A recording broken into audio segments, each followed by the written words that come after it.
ರೈತರು ಎರಡೇಟ್ ಹೊಡಿಬಹುದು ಅಷ್ಟೇ ತಾನೆ, ಧಿಕ್ಕಾರ ಹಾಕ್ಬೋದು. ಅದಕ್ಕೆಲ್ಲ ಎದುರ್ಕೊಳಕ್ ಆಗ್ತದ?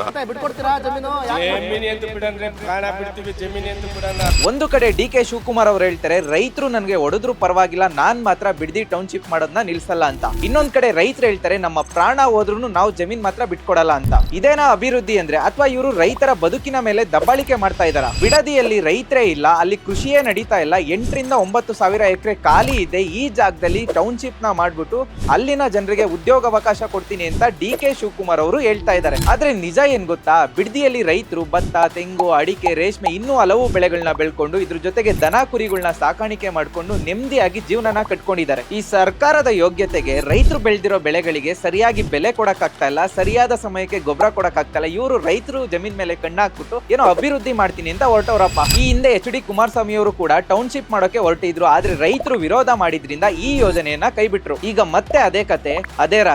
ರೈತರು ಏನಾದ್ರೂ ಜಮೀನ್ ಕೊಡೋದಕ್ಕೆ ಒಪ್ಕೊಂಡೇ ಇದ್ರೆ ನಾವು ಯಾವ ರೀತಿ ಪಡ್ಕೊಳೋದು ನಮ್ಗೆ ಗೊತ್ತಿದೆ ಅಂತ ಅಧಿಕಾರದ ಮದದಲ್ಲಿರುವ ಡಿ ಕೆ ಶಿವಕುಮಾರ್ ಅವರು ರೈತರಿಗೆ ಧಮಕಿ ಆಗ್ತಾ ಇದ್ದಾರೆ. ಚುನಾವಣೆಯ ಸಮಯದಲ್ಲಿ ನಾವು ರೈತರ ಪರ ಅಂತ ಹೇಳೋ ಈ ರಾಜಕಾರಣಿಗಳು ಚುನಾವಣೆಯಲ್ಲಿ ಗೆದ್ದ ನಂತರ ರೈತರ ಮೇಲೆ ದಬ್ಬಾಳಿಕೆ ಮಾಡ್ತಾರೆ. ಬಿಡದಿಯಲ್ಲಿ ಟೌನ್ಶಿಪ್ ಮಾಡೋದ್ರಿಂದ ಅಲ್ಲಿನ ರೈತರಿಗೆ ಉಪಯೋಗ ಆಗುತ್ತೋ ಇಲ್ವೋ ಅನ್ನೋದು ಕಮೆಂಟ್ ಮೂಲಕ ತಿಳಿಸಿ.